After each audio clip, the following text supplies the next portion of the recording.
in the Bible book of John, in chapter 18. If you would like to turn there with me.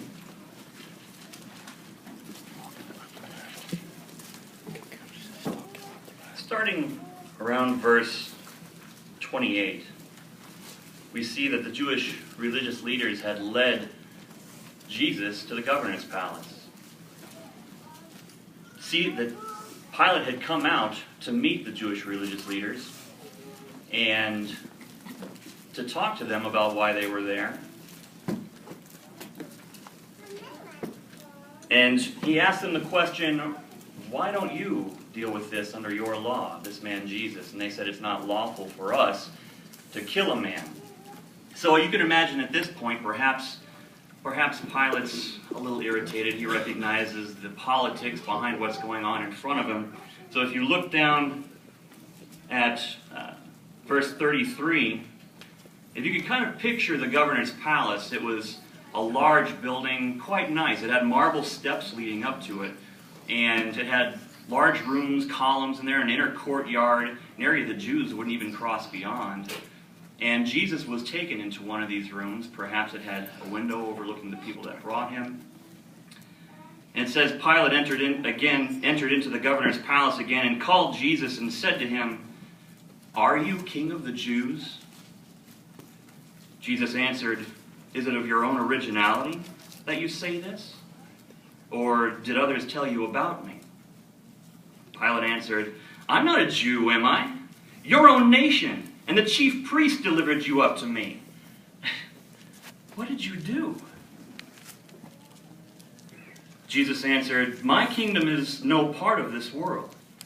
If my kingdom were part of this world, my attendants would have fought that I should not be delivered up to the Jews. But as it is, my kingdom is not from this source." Therefore Pilate said to him, "Well then, are you a king?"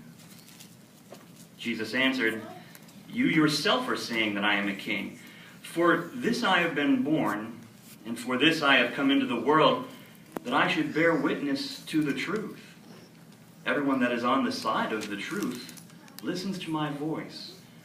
Now if you can imagine perhaps Pilate leaning into Jesus, and Pilate said to him, "What is truth?" You see, Pilate wasn't interested in an answer. How do we know that? Jesus didn't give him one. Perhaps Pilate viewed truth as too elusive or too profound to grasp. After all, he was a politician. Truth probably came in many different forms for Pilate. Pilate's attitude towards truth is shared by many today, including religious leaders, educators, politicians. They hold that truth, especially moral and spiritual truth, is not absolute, but it's relative, ever-changing. Which is implying, of course, that people can determine for themselves what is right and what is wrong. Allowing people to reject today as out-of-date high moral standards that were held as sacred by past generations. The statement that prompted Pilate's question, though, is worth noting. See, Jesus had said, "For this I have been born, and for this I have come into the world, that I should bear witness to the truth." See, the truth was no vague concept for Jesus.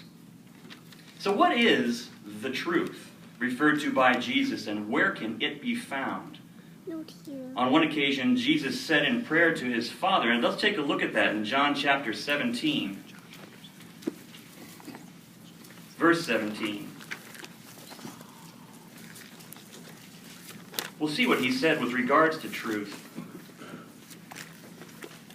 He said to his Father, sanctify them by means of the truth. Your word is truth." See, the Bible, written under divine inspiration, reveals divine truth about Jehovah God and his purposes for mankind. Yet Pilate indifferently rejected the opportunity at that time to learn what that divine truth was. So the question is, who is allowed to know this truth? In the Bible book of Acts, the Apostle Peter said, I perceive that God is not partial. But in every nation, the man that fears him and works righteousness is acceptable to him. So Jehovah God's divine truth, as brought out in the Scriptures, is available as a free gift to all who seek it, whatever their nationality, race, or background. So the truth spoken of by Jesus is divine truth found in God's Word, the Bible. Now, what are the effects of this truth on people's lives? Let's turn again in the book of John to chapter 8. And we'll be looking at verses 31 and 32. And we'll see the effect that it can have on our lives. Again, John chapter 8, starting at verse 31, and we'll read 32 as well. And there it reads, "And so Jesus went on to say to the Jews that had believed him, 'If you remain in my word, you will know the truth. You will know the truth, and the truth will set you free.'" Sorry, I read 31, not 30, 32, not 31. But 32 is the focal point of what we wanted to see there. You will know the truth, and the truth will set you free. That is the effect that we see there. So that being the case, this freedom is not the kind that men hope for when they reject one ruler or one form of government for another ruler or another form of government. If this kind of freedom that we're talking about gets right to the core of human problems. But I think we can all agree that in order to be free, we have to be captive to something. Isn't that right? Slavery itself has had a long and often ugly history with mankind. From the time of the earliest civilizations, even in Egypt and Mesopotamia, powerful nations have enslaved the weaker neighbors. Since the time of Christ, no continent has suffered the ravages of slavery as much as Africa. Even before Jesus' time, the ancient Egyptians traded in Ethiopian slaves, and over the course of some 1,250 years, an estimated 18 million Africans were taken to Europe and the Middle East to meet the demand for slaves in those places. Historians calculate that between the years 1650 and 1850, upwards of 12 million slaves were taken from Africa. Now, if you stop and do the math for a second, that's approximately 165 human lives every day for 200 years. Throughout history, freedom has been elusive at best for much of humanity. But what's ironic is that people today often say that living a certain lifestyle of this world will give you a sense of freedom. Now, is this true? Or are we simply becoming enslaved to something else, perhaps another way of life that is specific to the world that we live in, which of course is ruled by someone other than God. It's ruled by Satan the devil. We're living in a time when greed, violence, and lawlessness are on the rise. They're ever increasing. Governments are making more laws, strengthening police forces, installing electronic surveillance. People are rushing to purchase protection for their very identity itself. Clearly, freedom is on the wane, and the trend will likely just continue. But what kind of freedom does Jehovah offer us through his divine truth, as we've outlined here in the Scriptures? Today, mankind is subject to many different forms of slavery, but individually, we can choose to serve God. Let's take a look at the book of Deuteronomy, and we'll see where this exhortation is being given to us. Book of Deuteronomy, chapter 30, and we'll be looking at verse 19.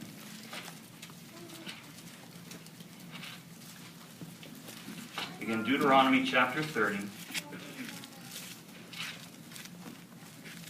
And there in verse 19, it reads, "I do take the heavens and the earth as witnesses against you today, that I have put life and death before you, the blessing and the malediction, and you must choose life, in order that you may keep alive, you and your offspring." So, let's take some time together today, this morning, to look at some ways in which divine truth about God and His purposes can affect someone's life and the freedoms they gain, both now and freedoms in the future, when they use the truth that they've learned to serve God. Now, there are 4 different points that we're going to go over this morning. If you happen to be taking notes, the 4 points we're going to go over is, first of all, false religious teachings, freedom from that, freedom from substance abuse, freedom from hatred, anger, terrorism that we see in world conditions today, and then ultimately freedom from the most insidious form of slavery that mankind has ever encountered, and that's sin and death. So starting first of all with false religious teachings. Many of Jesus' listeners were enslaved to a rigid code of tradition from Jewish religious leaders. But Jesus' teachings freed people from such bondage at that time. Concepts such as a burning hellfire or immortality of the soul and the Trinity have been mainstays of false religious teachings, yet lack real truth in how they relate to God's Word. Now, whether you're here in this building with us today, whether you're listening in on the phone, how many of us can say that we have not been touched by the death of someone we love in our lives? Doesn't matter how old you are, whether you're a young one, whether you're 30 or 90 years old. It affects our lives, and it impacts us in a very deep and horrible way. Let's look in the book of Acts, chapter 9, and we're going to see an example of something like that actually happened to a woman named Dorcas. Acts chapter 9, and we're going to be starting with verse 36. And what we're looking for here is the example that Peter brought out, because what we've seen from false religious teachings in the past is that perhaps in a way of comfort, those who have lost someone to death have been told, well, this was just God's will. This was just God's will that this happens. Or perhaps they've been told that God needed them in heaven. Or we can't really fully comprehend why these things take place. Is that true? Do we know, based in the Scriptures, what God's truth for mankind is with regards to death? Well, let's read about this. Again, starting in verse 36. It reads, "But in Joppa there was a certain disciple named Tabitha, which, when translated, means Dorcas. She abounded in good deeds and gifts of mercy that she was rendering." So we're talking about a good individual here, someone who is loved by others. "But in those days she happened to fall sick and die. So they bathed her, laid her in an upper chamber. Now as Lydia was near Joppa, when the disciples heard that Peter was in the city, they dispatched 2 men to him to entreat him, 'Please do not hesitate to come on as far as us.' At that Peter rose and went with them. And when he arrived, they led him up into the upper chamber, and all the widows presented themselves to him, weeping, and exhibiting many inner garments and outer garments that Dorcas used to make while she was with them." So what did Peter do at this point? Did he tell them? Did he sit down with them and explain, well, this was just God's will? She's in a better place now. Is that what he said? Let's read here in verse 40. "But Peter put everybody outside, and, bending on his knees, he prayed. And turning to the body, he said, 'Tabitha, rise.' She opened her eyes, and as she caught sight of Peter, she sat up. She sat up. Then giving her his hand, he raised her up, and he called